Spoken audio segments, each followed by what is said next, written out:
भगवत गीता ये उपनिषदों का सार अमृत भगवान के अनुभव की पोथी है।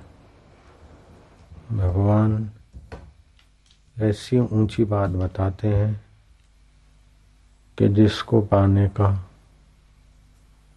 मनुष्य के पास योग्यता है, सामर्थ्य है, अधिकार है, स्वतंत्रता है। ऐसे तो सभी जीवों में भगवान की चेतना है, सभी जीव सुख चाहते हैं, लेकिन मनुष्य में उस चैतन्य सुख स्वरूप को ठीक से जानने की स्वतंत्रता है, सामर्थ्य है, अधिकार है, योग्यता है। अव्यक्तादीनि भूतानि व्यक्त मध्यानि भारतः अव्यक्त निधनान्येत व तत्र का परिवेदना। भगवत गीता दूसरे अध्याय का 28वां श्लोक है। हे भारत, सभी प्राणी जन्म से पहले अप्रकट थे। जन्म से पहले हम लोग अप्रगट थे और मृत्यु के बाद भी अप्रगट हो जाएंगे। मरते हुए जीव को हमने जाते हुए प्रगट किसी को देखा नहीं। जब मरता है तो विज्ञानियों ने बड़े बड़े मोटे कांच में मरने वाले व्यक्ति को रखा और माइक्रोस्कोप लेकर खड़े हो गए, फिर भी देखा नहीं कि जीव कैसा निकला। मरा वो बात पक्की, जिंदा था वो बात भी पक्की, अभी कुछ मिनटों में मरेगा, ऐसी स्थिति वाले मरीज पर प्रयोग किए गए। लेकिन फिर भी जो निकल जाता है, जो मर जाता है, ये शरीर छोड़ जाता है, वो वैज्ञानिक साधनों में, यंत्रों में पकड़ में नहीं आया, क्योंकि हमारा स्थूल शरीर दृश्य है और स्थूल जगत दृश्य है। सूक्ष्म शरीर भी, मन बुद्धि भी चिंतन में आता है और उसके अस्तित्व का पता चल जाता है। कारण शरीर से भी ये परे है जीव। तो स्थूल शरीर स्थूल सृष्टि में, सूक्ष्म शरीर सूक्ष्म सृष्टि का, कारण शरीर अविद्याजन्य है, लेकिन ये जीव इन तीनों से अलग है। इसीलिए ये चिंतन का विषय नहीं है, ये दर्शन का विषय नहीं है। आत्मा दर्शन का विषय नहीं, चिंतन का विषय नहीं। फिर भी महापुरुषों ने इसका चिंतन करने की रीत खोज ली कि भाई वो चेतन है, वह साक्षी है, निर्विकार है, अव्यक्त है, सब नहीं के बाद भी वो रहता है। इस प्रकार के केवल संकेत किए। जैसे जो वस्तु छांदोग्य मांडुक्य उपनिषद में लिखा है, आद अंतवंते च यन्नास्ति वर्तमाने अपि तत्तथा। जो पहले नहीं है, बाद में नहीं है, तो वर्तमान में भी वैसा ही है।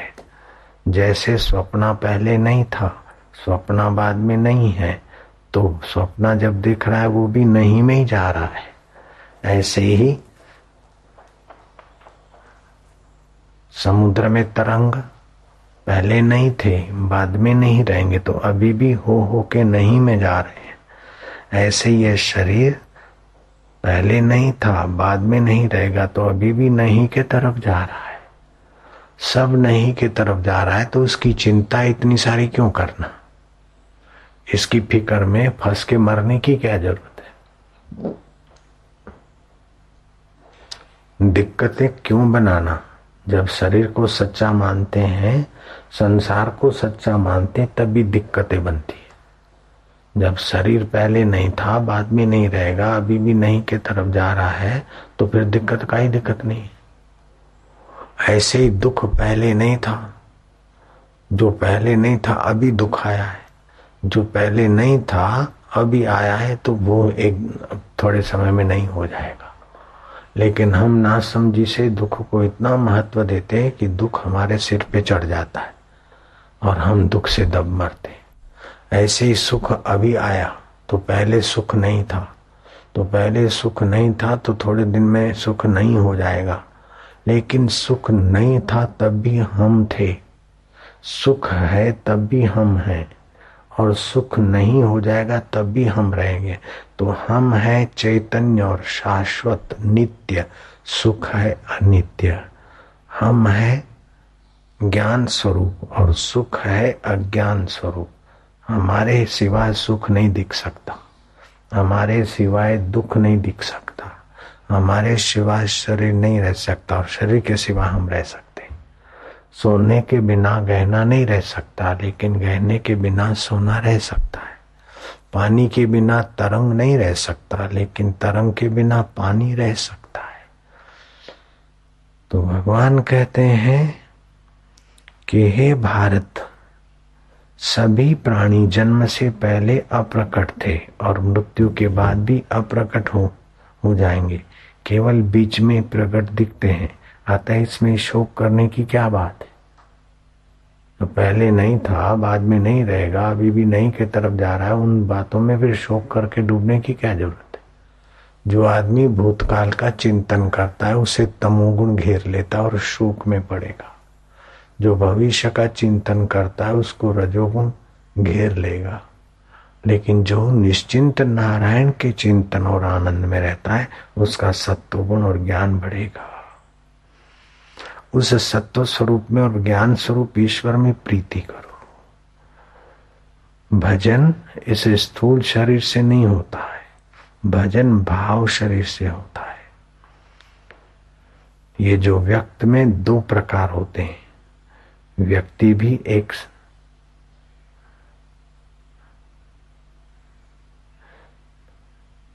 दो व्यक्ति एक जैसे नहीं हो सकते, चाहे जुड़वे भाई हों, फिर भी थोड़ा देर सबेर पैदा होते हैं, ग्रह में थोड़ी बदलाहट, स्वभाव में, चेहरे में थोड़ा सा, लेकिन अव्यक्त में सभी एक है।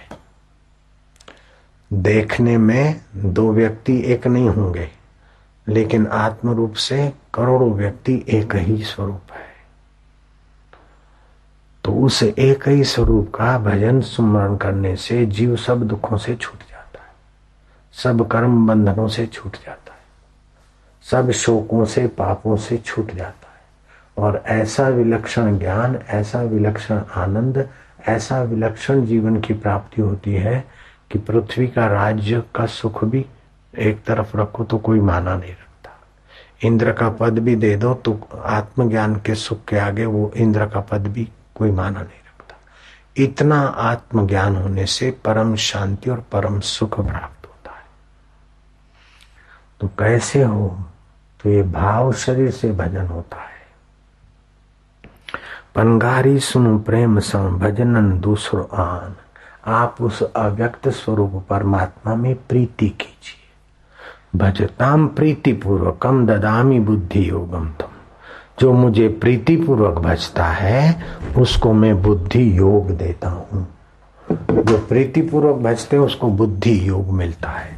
बुद्धि सबके पास है, लेकिन बुद्धि योग आने से भगवत सुख प्रकट होता है, भगवत आनंद प्रकट होता है, भगवत शांति प्रकट होती है, और सारे दुख और शोक आए तभी भी कोई ज्यादा देर उसका प्रभाव नहीं पड़ेगा।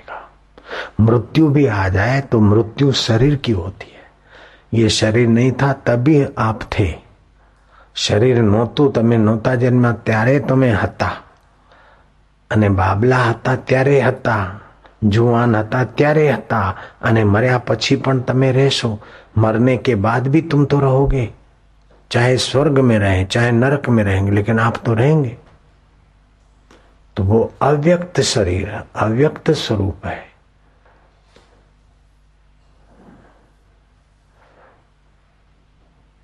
और ये व्यक्त आदि में नहीं था, अंत में नहीं रहेगा। तो अभी भी श्वासोश्वास में इसके कई कण बदल रहे हैं। आंवले के नीचे, वृक्ष के नीचे बैठकर भोजन करने में भी स्वास्थ्य और प्रसन्नता और पुण्य प्राप्ति होती है। पीपल को सींचने से या पीपल को जो स्नान किए बिना पीपल को स्पर्श करते हैं तो उनको स्नान करने का फल होता है। अगर स्नान करके पीपल के वृक्ष को स्पर्श करते हैं तो उनको और विशेष सात्विक फल की प्राप्ति होती है। जो पीपल का वृक्ष लगाते हैं मानो वो अपने पितरों को तारने के लिए और शीतलता देने के लिए एक सुंदर काम किया उन्होंने। पीपल का वृक्ष के नीचे बैठना, पीपल के वृक्ष के को स्पर्श करना, पीपल को सींचना, ये सारा पाप नाशक और सुखदायी पुण्यदायी कृत्य है। पद्म पुराण के पाताल खंड में लिखा है कि पीपल को जल देने वाला व्यक्ति दरिद्रता से छूट जाता है, दुष्ट स्वप्नों से और दुखद चिंता से दूर हो जाता है और उसके दुख नष्ट हो जाते हैं और दिक्कतों से वो पार हो जाता है। खाली पीपल को सींचने वाला, दर्शन करने वाला, स्पर्श करने वाला पाप नाश करता है, दिक्कतों से बच जाता है, चिंताओं से बच जाता है, बुरे स्वप्नों से बच जाता है। अष्टांग योग साधन ग्रंथ में लिखा है कि पीपल सींचना माना साक्षात तुम गोविंद भगवान को ही तृप्त कर रहे हो। पीपल को जो जल देता है उसकी दुर्गति कभी नहीं होती। यहाँ पीपल लगा था, हमने सत्संग हॉल की डिजाइन ऐसी बनवाई कि पीपल के वृक्ष को हटाना ना पड़े, ताकि सब लोग पीपल की हवा से स्वस्थ रहे, स्पर्श से भी पुण्यात्मा हो। ये रहा पीपल का वृक्ष। और अपने जहाँ भी आश्रम है तो घर के और आश्रम के पश्चिम के तरफ पीपल हो तो बड़ा सुखदायी उसकी हवा होती है, ऋण आयान वाली हवा होती है। पीपल की डाली से, पीपल के पत्ते से, पीपल की छाया से, पीपल के स्पर्श से, पीपल के दर्शन से, पीपल के सींचने से सत्वगुण बढ़ता है। और भगवान ने गीता में कहा है वृक्षों में पीपल तो मेरा ही स्वरूप है, अर्थात भगवान की उसमें विशेष सत्व और चेतना और प्रभाव है।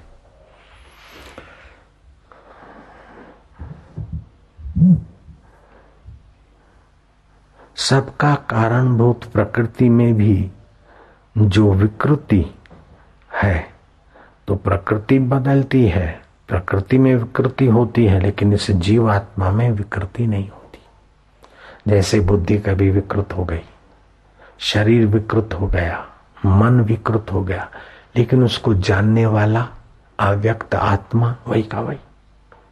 अब तो मेरे को ऐसी परेशानी होती, मैं बड़ा दुखी हूं, परेशान हूं, बस लगता है कि बस ये हर की पौड़ी में जाके कूद के मर जाऊं। तो ये बुद्धि में विकृति आई, मन में विकृति आई, तो उसको जानने वाला शुद्ध अव्यक्त आत्मा है।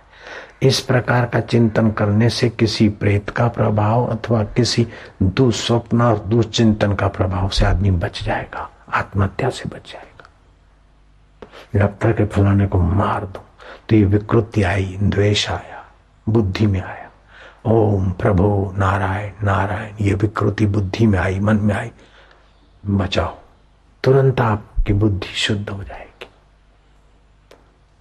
किसी ने चोरी की, जेब कतरे ने जेब काटी, अब जेब काटी तो उसकी तो गलती है, लेकिन अपन फिर उसके जैसे हो जाए तो अपनी भी तो गलती हो जाएगी। नहीं, एक आदमी सज्जन थे, कोई जेब काट रहा था, देखा, अच्छा भैया लो आप अच्छी तरह से काटो। बोले नहीं भाई साहब, मैं तो जरा गलती हो गई, जरा मैं तो मजाक कर रहा था। तो आदमी सुधर जाएगा। तो अपने हृदय से स्नेह भरा व्यवहार करने से जो विकृति होती है स्वभाव में, मन में, शरीर में, वो प्रकृति की है। और आप जल्दी पुरुष के करीब आ जाओ तो प्रकृति की विकृति से बच जाओगे। पत्नी ने भोजन बनाया और कंकड़ आ गया, बाल आ गया, ज्यादा नमक आ गया, मिर्च आ गई, या कुछ गड़बड़ हो गई, तो उसने असावधानी की, गलती उसकी है, लेकिन आपने थाली पछाड़ी, चोटा पकड़ा, देख रान कैसा बनाती है, ऐसा करती वैसा करती, तो बोलेगी मेरे हाथ का तो अच्छा ही नहीं लगता, दूसरी ले आओ, तो विकृति बढ़ जाएगी। और तुम बोलाओ कि फलानी अथवा मुन्ने की माँ अथवा हेडा, जो भी बोलते हो, जुगली ममली, जो भी नाम रखते हो, ममली जुगली छुगली मिमी मई मम्मा, देखो ये आज तो मानो भोजन में निमक देवता की बड़ी विशेष कृपा कर दी तुमने, बहुत बढ़िया है। बोले कि ज्यादा है क्या? ठहरो ठहरो ठहरो, दूसरी चीज मिला के नमक कम करके मसाला मसाला डाल के काम चल गया। लेकिन उसने बेवकूफी की, विकृति की, और आपने गुस्सा करके विकृति को और हवा दे दी, तो घर में झगड़ा और अशांति बढ़ जाएगी। तो विकृति जीव का स्वभाव नहीं। आप झगड़ा और अशांति नहीं चाहते, झगड़े और अशांति से दिक्कत होती है, शांति से कोई दिक्कत नहीं।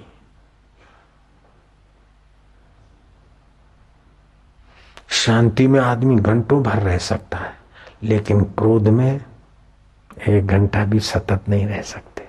तो विकृति जीव का स्वभाव नहीं है, विकृति प्रकृति में है। तो जहां विकृति है वहां संस्कृति की जाती, लेकिन विकृति में संस्कृति, संस्कार डाल के संस्कृति की। लेकिन वो संस्कार डालने के बाद भी संस्कार नहीं थे, तभी भी जीव ऐसे ही शुद्ध था। और संस्कार पड़े तो विकृति से बचा, बाकी परमात्मा का तो आत्मा वो पहले ही था।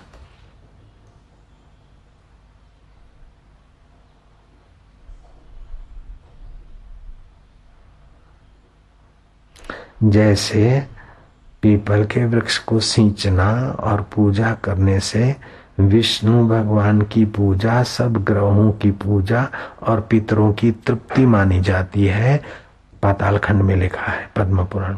ऐसे ही आप इस परमात्मा ज्ञान से भी सारे पितरों की तृप्ति, सारे देवों की और ग्रहों की शांति और अपने आत्मा परमात्मा में विश्रांति पा लेते हैं।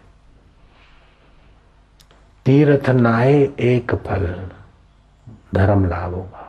संत मिले फल 4, धर्म अर्थ काम और मोक्ष। सतगुरु मिले अनंत फल, कहत कबीर विचार। वो सतगुरु मिलेंगे तो सत स्वरूप, जहां विकृति नहीं होती, उधर का ज्ञान देंगे। और जब भी मन इधर उधर आए तो ये मन की इधर विकृति हुई, बुद्धि की विकृति हुई, स्वभाव की विकृति हुई, उसको जानने वाला परमात्मा ओम ओम हरि नारायण नारायण, आप विकृति से बच जाएंगे। गरीबी के दुख से पीड़ित हैं, बच जाओगे। अमीरी के अहंकार से पीड़ित है, या पैसे के तनाव से, टेंशन से पीड़ित है, किसी भी, आप तुरंत जहां पीड़ा नहीं होती वहां पहुंच जाओ। क्योंकि पहले भी आप वहीं थे, बाद में भी वहीं रहेंगे, तो अभी भी वहीं पहुंचते जाओ बार बार।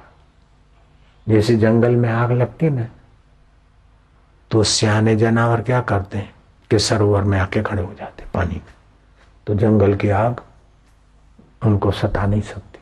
ऐसे ये संसार की जब आग लगे विकृति की, तो आप तुरंत अव्यक्त में आ जाओ। ओम नारायण हरि। आखिर क्या होगा? सब स्वप्न, ये हो जाएगा, वो हो जाएगा, भूखे मर जाएंगे, रोटी नहीं मिलेगी, अब क्या हो जाएगा, इज्जत चल जाएगी, फिर क्या? तो पहले नहीं था, बाद में नहीं रहेगा, तो अब क्या है? अपने तरफ से कोशिश करो, लेकिन घबराहट जब पैदा हो, अथवा असमंजसता अथवा विमूढ़ता पैदा हो जाए, तो भगवान अर्जुन को निमित्त करके संपूर्ण प्राणियों की विमूढ़ता हरने की बात बताते हैं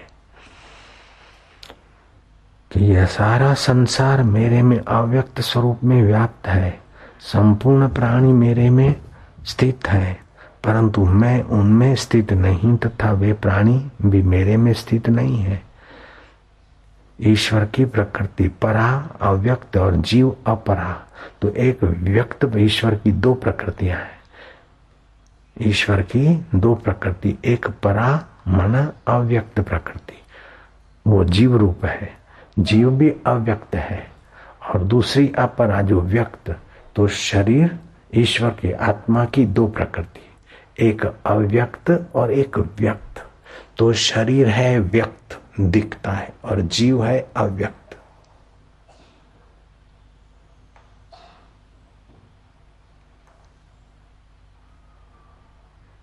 तो भगवान कहते हैं ये सब संसार मेरे अव्यक्त स्वरूप से व्याप्त है, संपूर्ण प्राणी मेरे में स्थित है, परंतु मैं उनमें स्थित नहीं हूं, तथा वे प्राणी भी मेरे में स्थित नहीं है। ध्यान देना, बहुत ऊंची बात है, बहुत सूक्ष्म बात है। संपूर्ण प्राणियों में मैं व्याप्त हूं, मेरे में है, और सब में मैं हूं और सब मुझ में है। सब में मैं नहीं हूं और सब मुझ में नहीं है। इतनी गहरी बात है कि गहरा गहरा तो भगवान की गलती मान लेगा कि अपनी बात आप ही काट रहे।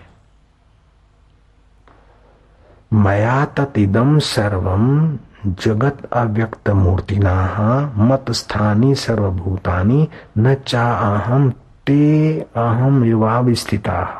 9वां अध्याय 4था श्लोक। यह सब संसार मेरे अव्यक्त स्वरूप से व्याप्त है। संपूर्ण प्राणी मेरे में स्थित हैं, परंतु मैं उनमें स्थित नहीं हूं तथा वे प्राणी भी मेरे में स्थित नहीं है। बताओ, दुनिया के बड़े बड़े वकीलों को बोलो कि इसका करो व्याख्या। ये बुद्धिपूर्वक की व्याख्या पंडित तो चाहे कर भी ले, लेकिन हृदय पूर्वक व्याख्या तो कोई हृदयेश्वर का प्यारा ही कर सकता है, और बड़ी आसान है। ईश्वर की दो प्रकृति, परा और अपरा। परा मना अव्यक्त जीव, जो जीव मरता है ना, जीव शरीर छोड़ देता है, आत्महत्या करता है, शरीर छोड़ दिया तो गया, वो दिखेगा नहीं, वो अव्यक्त है। शरीर मरा हुआ दिखता है, ये भी भगवान की प्रकृति है। तो भगवान बोलते मैं इनमें व्याप्त हूं, ये मुझ में है, फिर भी मैं इनमें नहीं हूं और ये मुझ में नहीं है। कैसे? जैसे कि ये सारे समुद्र कहता है कि सारे तरंग ये मुझ में है और सारे तरंगों में मैं हूं, फिर भी मैं इनमें नहीं हूं, ये मुझ में नहीं है, क्योंकि तरंग मर जाते तो मैं मरता नहीं हूं। फिर भी आप उनमें नहीं थे, वे आप में नहीं थे। अगर आप में होते तो जगने के बाद रहते और सपने के पहले होते। अगर वे आप में थे तो अभी क्यों नहीं है, पहले क्यों नहीं थे? फिर भी स्वप्न काल में आप सब उन्हीं में थे, वो आप में थे, और फिर भी आप उनमें नहीं थे और वे आप में नहीं थे। ऐसे ही सृष्टि काल में वो जो अव्यक्त अपना चैतन्य है, तो सृष्टि के पहले जो था, सृष्टि के बाद रहेगा, सृष्टि में भी अभी वो है और सृष्टि भी उसी में है, फिर भी उसमें सृष्टि नहीं है और वो सृष्टि में नहीं है। बहुत सूक्ष्म बात है ये, बहुत ऊंची बात है।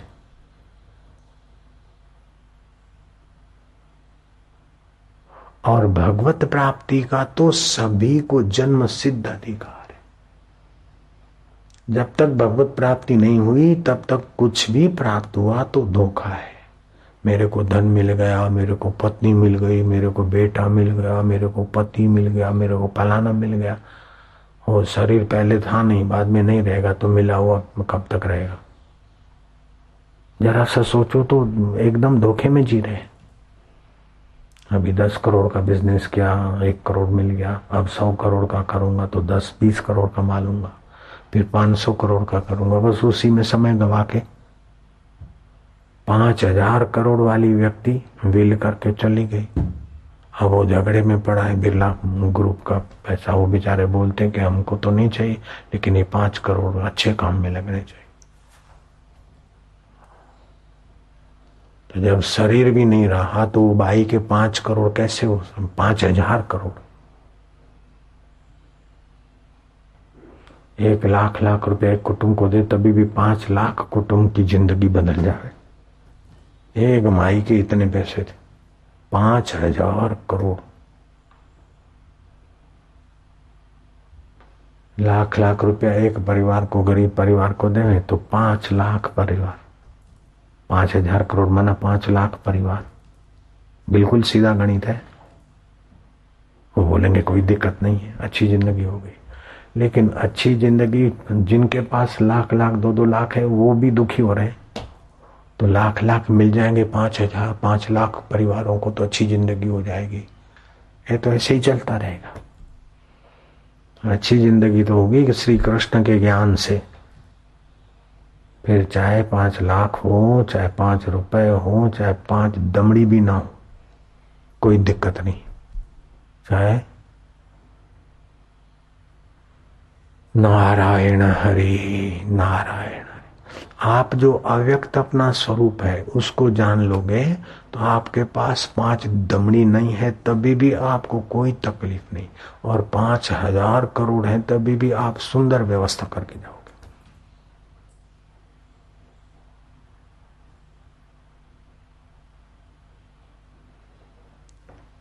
नारायण नारायण नारायण नारायण।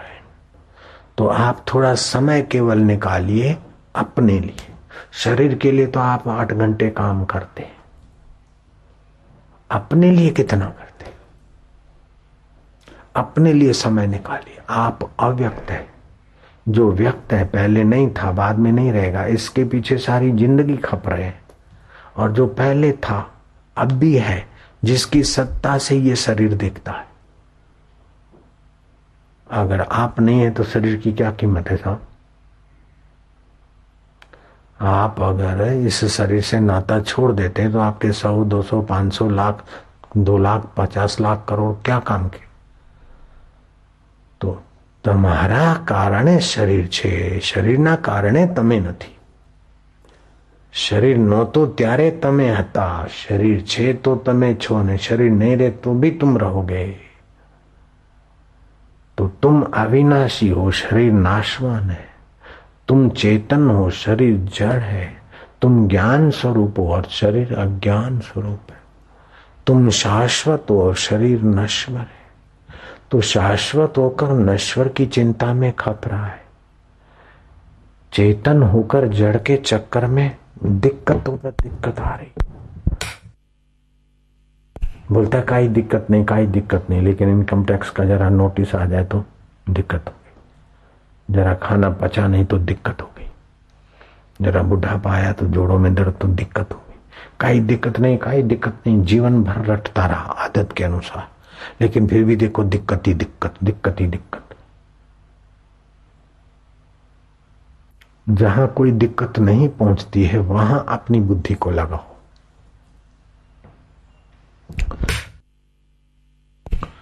अर्जुन इतनी ऊंचाई वाला शरीर स्वर्ग में गया और उर्वशी जैसी अप्सरा के हाव भाव काम विकार से बचने की ताकत वाला, और भगवान कृष्ण जिसका रथ चला रहे, ऐसे अर्जुन को भी दिक्कत आ गई। बिना ज्ञान के दिक्कत आ ही जाती है।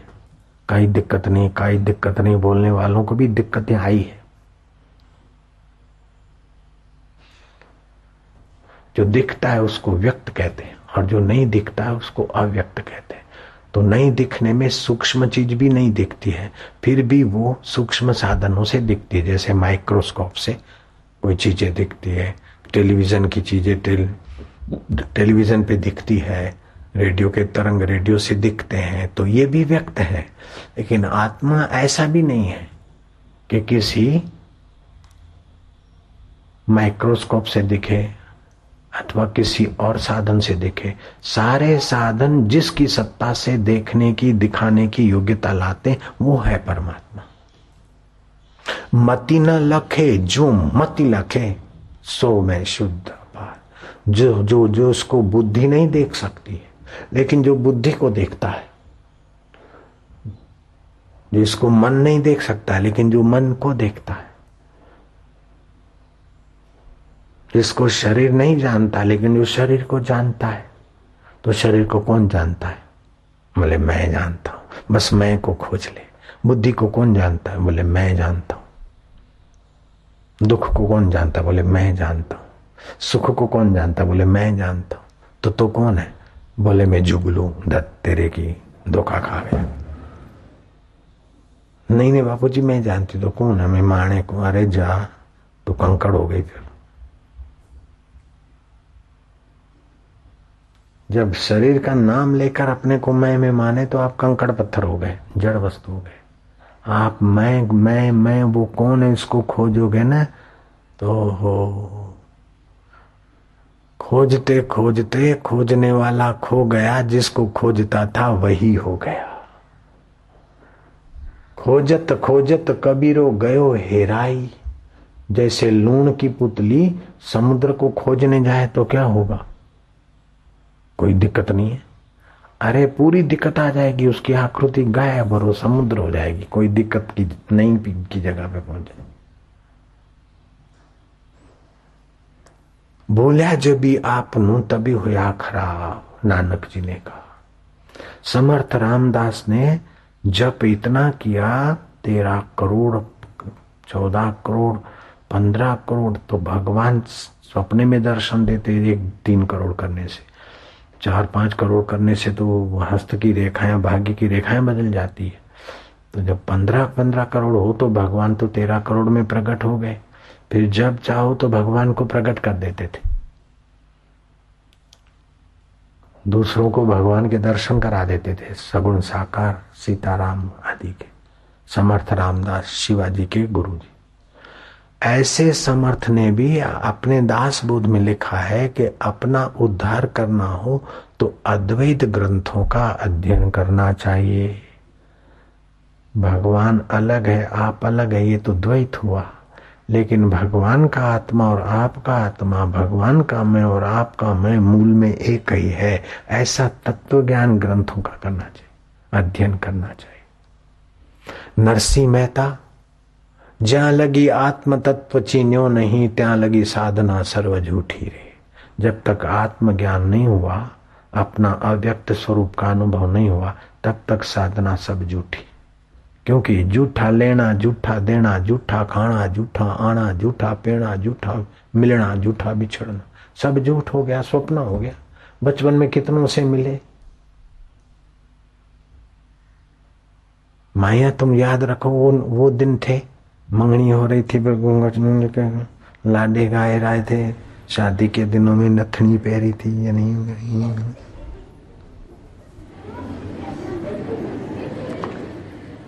बैंड बाजे आ रहे थे, बजा के अब दुल्हा आ रहा है, तो सहेलियां, ये भाई ये शादी। वो दिन देखो, उस समय बड़ा सच्चा लग रहा था, अभी क्या सब स्वप्न हो गया। ऐसे ही तुम भी, मेरी शादी हो रही, घोड़े पे बैठे था, बग्गी में बैठे, जरा रुमाल, आप देखो तो बोले कुछ नहीं, तो सब बदलने वाला ना। लेकिन उस बदलाहट को जानने वाला बदला है क्या? बस जो नहीं बदला उसको जान ले, जो नहीं बदला उसके करीब आते जाओ। बचपन बदला, जुआनी बदली, सुख भी बदला, दुख भी बदला, मित्र भी बदला, शत्रु भी बदला। ये जग है अदला बदला, एक चेतन ना बदला रे। जुआनी में न जाने कितने कितने बड़े तरंगों पर नाच रहे थे कि मैं डॉक्टर बनूंगा, मैं वकील बनूंगा, मैं सीए बनूंगा, मैं फलाना करूंगा, मैं शादी करूंगा, ऐसी जगह करूंगा, मैं शादी करूंगी, ऐसा करूंगी, वैसा करूंगा। लेकिन अब देखो तो नाक टेढ़ी हो गई, आंखें अंदर चली गई, रात को ठीक से नींद नहीं आती, दिन को खाना नहीं पचता है, बुढ़ापे में कोई मानता ही नहीं। कितने ऊंचे तरंगों पे नाच रहे थे, अब देखो तो सब अदला बदला। तो बुढ़ापा आ जाए और लाचारी आ जाए, उसके पहले जहां बुढ़ापे की दाल नहीं गलती, लाचारी की दाल नहीं गलती, वहां पहुंच जाओ बस। कहने का तात्पर्य है, भगवान भी इसीलिए कह रहे हैं और हम भी भगवान की इस वाणी का इसलिए फायदा उठाते हैं कि दुखों का सदा के लिए अंत हो जाए और साधारण सुख नहीं, परम सुख की प्राप्ति हो जाए, परम ज्ञान की प्राप्ति हो जाए, परम पद की प्राप्ति हो जाए। इंद्र पद भी परम पद नहीं है, प्रधानमंत्री पद तो परम पद नहीं है, ये तो तुम समझ लोगे। लेकिन सारे धरतियों के राजा के मिलाकर भी वो बहुत छोटा पद है, उससे इंद्र पद बहुत ऊंचा है। लेकिन वो इंद्र पद पाया हुआ इंद्रदेव भी आत्म पद पाए बिना अपने को कंगाल मानते। यत पदम प्रेप्सहो दीना शक्रादय सर्वदेवता अहो तत्र स्थितम योगी हर्षम न उपगच्छति। जिस आत्म पद को पाए बिना इंद्र भी अपने को कभी कभी कंगाल मानता है कि ये पहले नहीं था इंद्र पद, बाद में नहीं रहेगा, तो नहीं होने वाली चीजों में जो है मैं उसको भूल रहा हूं, हाय रे। इंद्र भी जो इंद्रासन पर बैठे उसे इंद्र बोलते हैं, जो प्रधानमंत्री पद पे बैठे उसे प्रधानमंत्री बोलते। तो कई इंद्र हुए, इसमें कई कोई कोई ऐसे इंद्र विवेकी के इंद्र का राज्य मिलने के बाद भी देखा कि तो कुछ भी नहीं, और गुरु के पास गए आत्मविद्या लेने के लिए। ये वो चीज है, ब्रह्म ज्ञान वो चीज है। नारायण नारायण नारायण नारायण नारायण। भगवान कृष्ण सुबह नींद में से उठते थे, शांत बैठ जाते थे। मैं नित्य हूं, शरीर और व्यवहार अनित्य है, मैं शाश्वत हूं, आनंद स्वरूप। ये बदलने वाला व्यवहार मुझ पर कोई प्रभाव नहीं डाल सकता। ओम ओम। आज प्रसन्नता बांटूंगा और वस्तुओं का दान करूंगा, गौओं का दान करूंगा। ओम ओम। क्योंकि छोड़ के जाना है, सदुपयोग करूंगा। तो वस्तु का भी सदुपयोग, मन का भी सदुपयोग, मन को सत में लगाए, बुद्धि का भी सदुपयोग, बुद्धि को भी सत में लगाए, चित्त का भी सदुपयोग, सत स्वरूप चैतन्य में लगाए। हम इधर उधर की बातों में चित्त को असत में लगा देते, मन को असत में लगा देते। तो सत्संग तो थोड़ी देर होता है। 4 सकार है, सतचिंतन, सतस्मरण, सत्कर्म और सत्संग। तो अकेला बैठेगा तो सतचिंतन करेगा,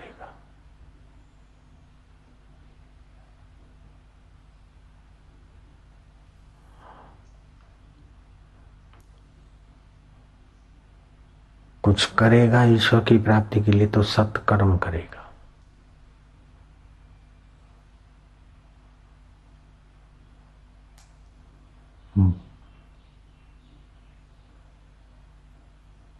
तो चिंतन, सुमरण, कर्म और सत्संग। तो अकेले में चिंतन होगा, आपस में बैठ के चिंतन होगा, अकेले में सुमरण होगा, और कर्म करेंगे तब सत्कर्म होगा, और सत्संग तो फिर सहज में हो जाएगा।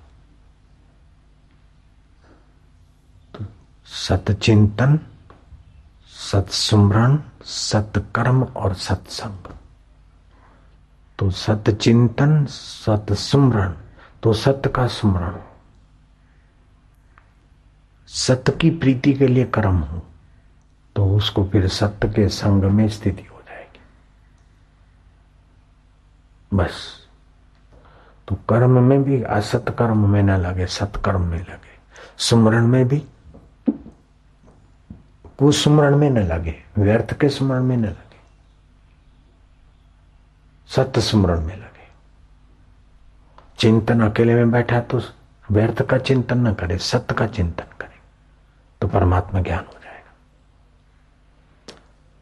और परमात्मा ज्ञान जब तक नहीं हुआ तब तक जो कुछ भी मिलेगा अंत में समय, शक्ति और जीवन खत्म, हाथ में कुछ भी नहीं आएगा। अब 5,000 करोड़ वालों के हाथ में नहीं आया तो तुम्हारे हाथ में क्या आएगा? दिक्कत ही दिक्कत है। बोले कोई दिक्कत नहीं, सारी दिक्कत है जब तक आत्मज्ञान नहीं हुआ। तो क्यों भांजे? कोई दिक्कत नहीं, सारी दिक्कतें हैं जब तक आत्मज्ञान नहीं हुआ। जब तक शाश्वत को नहीं पाया, पहचाना, तब तक सारी दिक्कतें दिक्कतें। अरे जाएंगे, वो काम हो जाएगा, कोई दिक्कत नहीं। होने के बाद भी दिक्कत है, न हुआ तभी भी दिक्कत है, क्योंकि छूट जाएगा। अरे वो तो मेरा दोस्त है, ऑफिसर, मेरे घर आता, मेरा कोई दिक्कत नहीं, मैं करवा देता हूँ। अब ऑफिसर की बदली हो गई तभी भी दिक्कत है, अगर वो चक्कर कटवाए तभी भी दिक्कत, और ओके कर दिया तभी भी अंत में छूट जाने वाला है। दिक्कत ही दिक्कत है, कोई दिक्कत नहीं। कैसे? नारायण हरि नारायण, ये है वीआईपी ट्रीटमेंट। नारायण हरि नारायण हरि। तड़प बढ़ानी चाहिए ईश्वर प्राप्ति के लिए।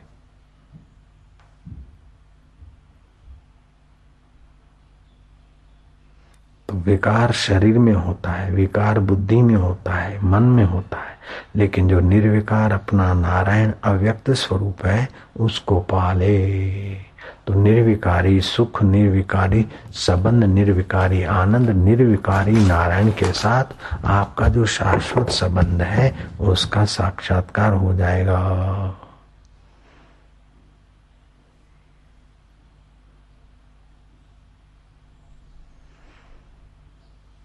यह शरीर काटन, यह शरीरी, शरीर तो काट सकते लेकिन शरीर के अंदर जो शरीरी है उसको काट नहीं सकते। शरीर को तो जला सकते हैं लेकिन चैतन्य आत्मा को जला नहीं सकते। शरीर तो पड़ा पड़ा भी गल जाएगा लेकिन चैतन्य नहीं गला सकते। और यह सुखाया भी नहीं जाता। तो न हन्यते हन्यमाने शरीरे, शरीर के नष्ट होने से ये शरीरी आत्मा तुम नष्ट नहीं होते। और ये सब में रहने वाला पूर्ण है, परिपूर्ण है, अचल स्थिर स्वभाव वाला और अनादि है।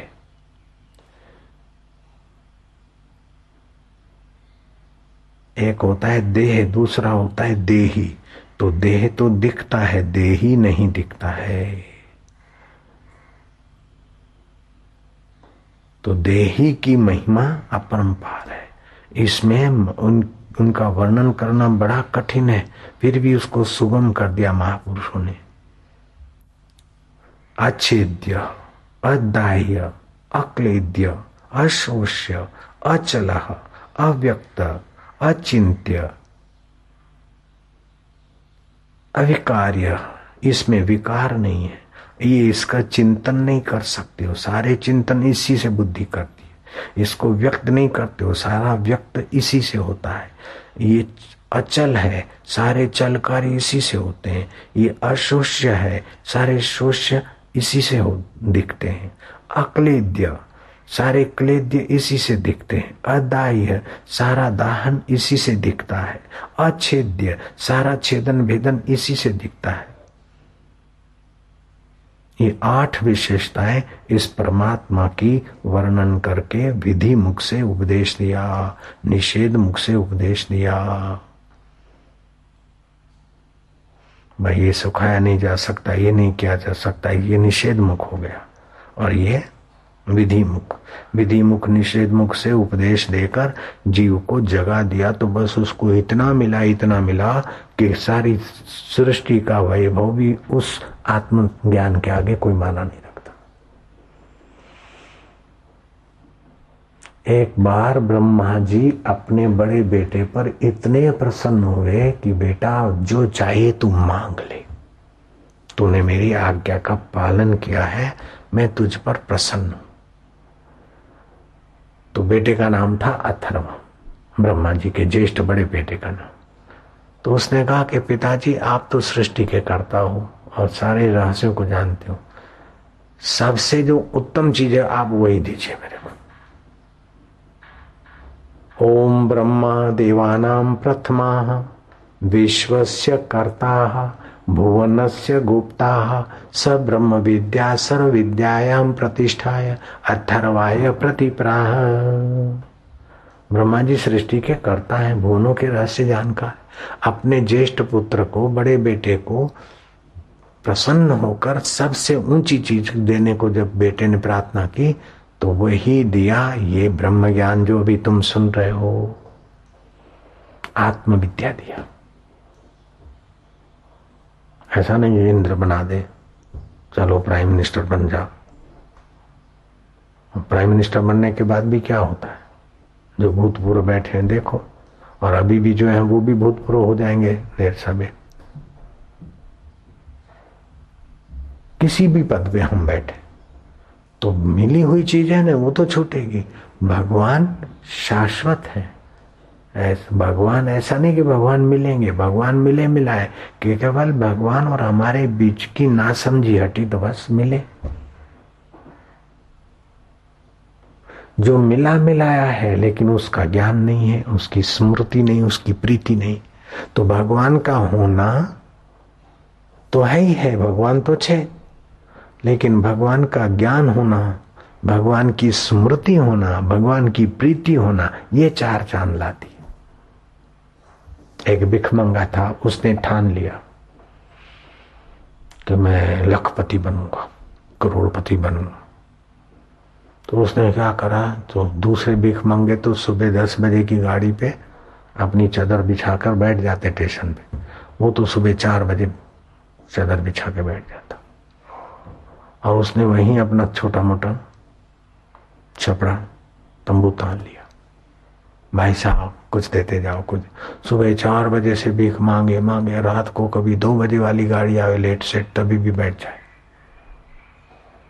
तो काफी चिल्लर कटी और वो वहीं मर गया किसी कारण। मरना तो है सभी।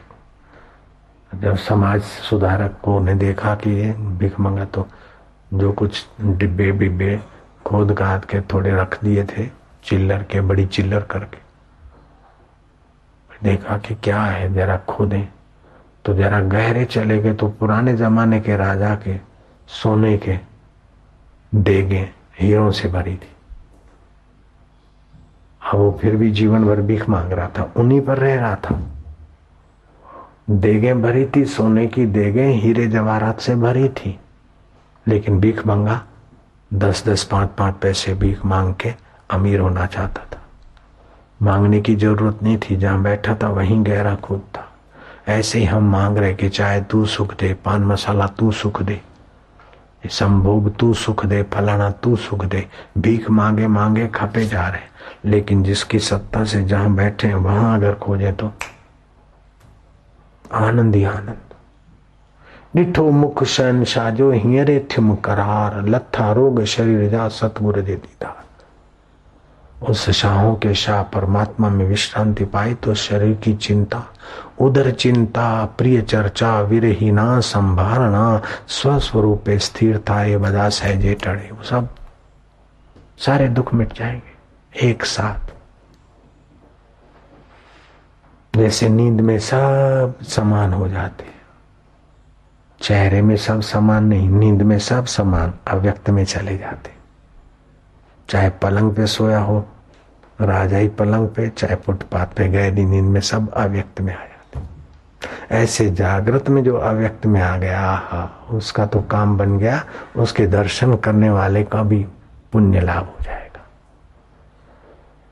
तीर्थ ना एक फल संत मिले फल 4, वो संत पद को पालेगा। उसके जन्मों का अंत हो जाएगा, उसके पापों का अंत हो जाता है, उसके दुखों का अंत हो जाता है, उसकी चिंताओं का अंत हो जाता है, उसके क्लेशों का अंत हो जाता है, जो अव्यक्त की तरफ आता है। और अव्यक्त दूर नहीं है, व्यक्त भगवान का मंदिर तो बाहर है, दूर है। व्यक्त मित्र दूर है, और व्यक्त जो मिलेगा बिछड़ जाएगा। अव्यक्त कभी नहीं बिछड़ता। तुम पत्नी को सदा साथ में नहीं रख सकते, पति को सदा साथ में नहीं रख सकते, जुआनी भी सदा साथ में नहीं रख सकते, बचपन भी सदा नहीं रख सकते, लेकिन उस अव्यक्त परमात्मा को कभी छोड़ नहीं सकते। जिसको कभी नहीं छोड़ सकते उसकी प्रीति हो जाए, जिसको कभी नहीं छोड़ सकते उसका ज्ञान हो जाए, जिसको कभी नहीं छोड़ सकते उसमें जरा शांत हो जाए, बस।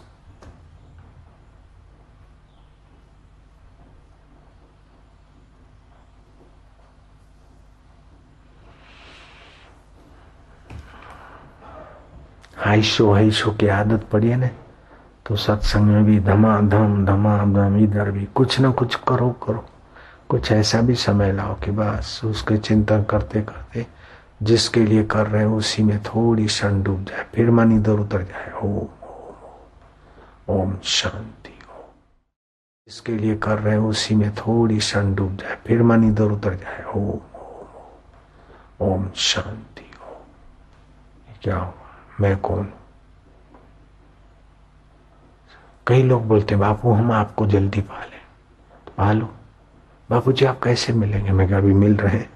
बोले नहीं आपको हम पाले, तो हमको कहाँ पाओगे? हम कहाँ पर हैं जो आके पाओगे? कि बापू जी आप तो सब जगह सब में है, आत्मरूप हमारे में है। तो बस, तो वही तो बापू है, वही तो चैतन्य है। बापू कहो, राम कहो, गॉड कहो, अल्लाह कहो, ईश्वर कहो, जो भी कहो वही तो है। अभी तो कहते हो वही तो है, जब अनुभव होगा तो बोलोगे मैं ही तो हूं। नहीं जाना तो बोलते वही है वही है, जान लिया तो बोले मैं ही हूं। एक मुसलमान सूफी फकीर थे, वेदांत का थोड़ा सा रंग लग गया, पता चल गया कि अनलहक वही आत्मा है। कई लोगों ने रोजे रखे। रोजा रखना मुसलमानों के लिए बहुत अच्छा है, तो हिंदुओं के लिए उपवास रखना अच्छा है। रोजों से स्वास्थ्य की भी बड़ी रक्षा होती है। ऐसे जो नवरात्रे रखते हैं उनका स्वास्थ्य भी अच्छा रहेगा। 9 दिन का उपवास या एकादशी रखते हैं तो स्वास्थ्य में, उपवास स्वास्थ्य के लिए वरदान है। तो महाराज बता रहे थे, एक फकीर था, लोगों ने रोजे रखे थे। है कोई खुदा का प्यारा, है कोई अल्लाह का प्यारा। लोग आए, बोले महाराज हमने रोजे रखे फकीर, हम खुदा के प्यारे, अल्लाह के प्यारे। बोले अल्लाह को एक अंगूठी कोई दे सकता है? बोले एक नहीं दो दो। बोले अल्लाह को जूता कोई पहना सकता है? बोले जरूर। अल्लाह के लिए नए कपड़े? बोले महाराज हाजिर। बोले मैं कल आता हूं, तैयार रखना। लोग देखे कि क्या है, फकीर तो जरा दमदार भी थे। किसी ने अंगूठी बनाई, किसी ने कपड़े बनाए, किसी ने जूते। बोले कहाँ है अल्लाह, हम उसको अंगूठी पहनाना चाहते हैं। कहाँ है अल्लाह, हम उसको जूता पहनाना चाहते हैं। तो फकीर ने पैर आगे किया कि अल्लाह के पैर में जूता पहरा दो। हाथ आगे क्या? बोले अल्लाह के हाथ में अंगूठी पहरा दो, अल्लाह को नए कपड़े पहरा दो। है बोले ये क्या करते हो? बोले क्यों, तुम तो अल्लाह के भक्त हो, अल्लाह के मुर्शिद हो, क्या ये सब दुकान मिलकत तुम्हारी है? बोले अल्लाह की है। तो ये परिवार तुम्हारा है? बोले अल्लाह का है। तो बेटा तुम्हारा है? बोले अल्लाह का है। तो ये शरीर तुम्हारा है, तुमने बनाया है? बोले नहीं अल्लाह का है। बस मैं वही तो कहता हूं, ये भी तो अल्लाह का ही है, पहरा दो अल्लाह के हाथ में अंगूठी। साधो साधो साधो साधो, नारायण नारायण ओम नारायण हरि नारायण हरि। पनगारी सुनु प्रेम सम भजन न दूसर आन। उस अल्लाह को प्रेम करो, वो साथ में हाजरा हजूर है। भगवान को, अल्लाह को, राम को, ओम नारायण नारायण। ओमकार शब्द उच्चारण करने से जो अव्यक्त है वहां सीधा मन जाता है। इसीलिए ओमकार की ध्वनि जो लोग ज्यादा जप करते हैं हरिओम हरिओम, तो उनकी रोटी पर ओमकार छप जाता है अग्नि से। कईयों के जीवन में से वो छिंदवाड़ा आश्रम में महिला आश्रम है, वहां तो बैंगन में से बैंगन कटे तो ओम की आकृति। एक दूसरे को पता चला, फिर अखबार वालों को पता चला, तो बोले ये क्या तुमने क्या किया? बोले हमने नहीं किया, तुम भैया ले आओ, बैंगन हमने बोए हैं हमारे बगीचे में, ले आओ काटो। उसमें से ओमकार क्या करते, क्यों हरिओम हरिओम करते पानी सींचते। तो ओमकार अव्यक्त है। अव्यक्त कैसे कि और शब्द शब्द आहत से पैदा हुए। ओमकार अनहद नाद है। इसी को सिख धर्म ने कहा, अनहद सुनो वडभागियां सकल मनोरथ पूरे। तो ओमकार का जो 120 माला जप करते बाद में आपको पता ही न चले और चलता रहे जब, ऐसा पता चलेगा कि जब चल रहा है, समझो आपका काम बन गया, आप उस अव्यक्त ईश्वर की तरफ आ गए। 1 साल के लिए अनुष्ठान करो, ईश्वर प्राप्ति हो जाए। 115 माला रोज करें, नीच कर्मों का त्याग करते और 10 प्राणायाम करें और मौन रखें। जो चतुर्मास में मौन रखते हैं उसके संकल्प में सामर्थ्य आएगा, उसकी अवज्ञा कोई नहीं कर सकता, उसकी आज्ञा का पालन लोग करेंगे। मौन में ताकत होती है, संकल्प बल होता है। ओम ओम ओम। तो कम बोले अथवा तो मौन रहे और अनुष्ठान करें।